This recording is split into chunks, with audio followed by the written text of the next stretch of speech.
This early morning gathering at East Tennessee's McGee-Tyson Airport marks the start of one of the most memorable days in the lives of 100 World War II veterans and their escorts. Are you ready? Their send-off includes a military salute, just a hint of the surprises to come on this all-expenses-paid round trip to Washington, D.C. How you doing? On board this honor air flight are D-Day soldiers, B-17 pilots, sailors, and Marines who fought in the Pacific and the Atlantic. In Seat 12C, Jim Tiller from Copper Hill fought in 3 wars: World War II, Korea, and Vietnam. This is going to be a lot less than 14 or 16 hours. Just 1 hour. That's why I'm here. That's why you're here. I'm here on it.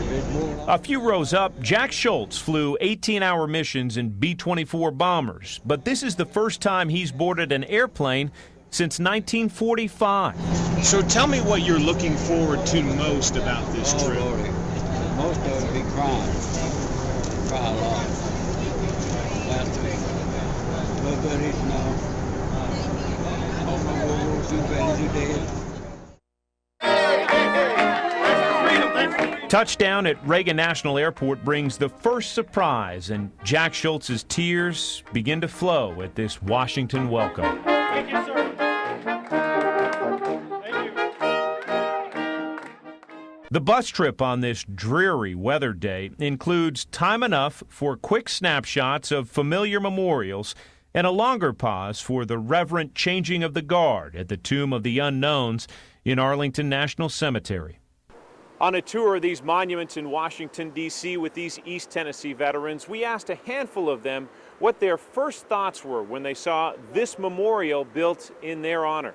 It's beautiful, very beautiful. There was a lot of people that lost their lives, and I feel very fortunate to be here. That comes up over and over again. From his pocket, Navy veteran Lee Zalewski pulls a list of his fellow sailors killed in action. Like Rubino, he was a very close friend, or Mazeroski. He stands near a wall of gold stars. Each symbolizes 100 troops lost. The 4,000 on this wall represent the more than 400,000 Americans killed in World War II. Because there were a lot of times when I didn't think I'd make it. Purple Heart winner Don Patterson spent 9 months in the trenches in Europe. He carries a photo of himself from back then, but at this memorial, he too is thinking of the friends he lost in battle. As far as I know, I'm the only one that's in my group. And I'm just lucky to get out. On this day, these hallowed grounds also serve as the site of a long overdue reunion. My first name is Egon. Egon Friedman is about to see his fellow platoon leader for the first time since 1944. And it looks to me that this is Cyril J. Payne right over here. You know this man? Hey, Cyril, how you doing, huh? God darn, good to see you, huh? Behaving yourself? Mr. Friedman lives in Virginia and is kept in on and off touch with his wartime friend from Tennessee, but this is the first time the two have hugged since the end of the war. What a joy it is to see you. What a joy to see you. My God. And 97-year-old Cyril J. Payne came bearing a surprise for his old friend. A photograph of the two taken 65 years ago. Oh, my God. Oh, my golly. What a motley group that was. Look at that. Evidently, I would have crawled to got up here to see you. Oh, God darn, this is great. Absolutely great. It's a moment that defines the trip for organizer and Knoxville businessman Eddie Mannis. To hear these two men tell each other how much they love each other after all these years,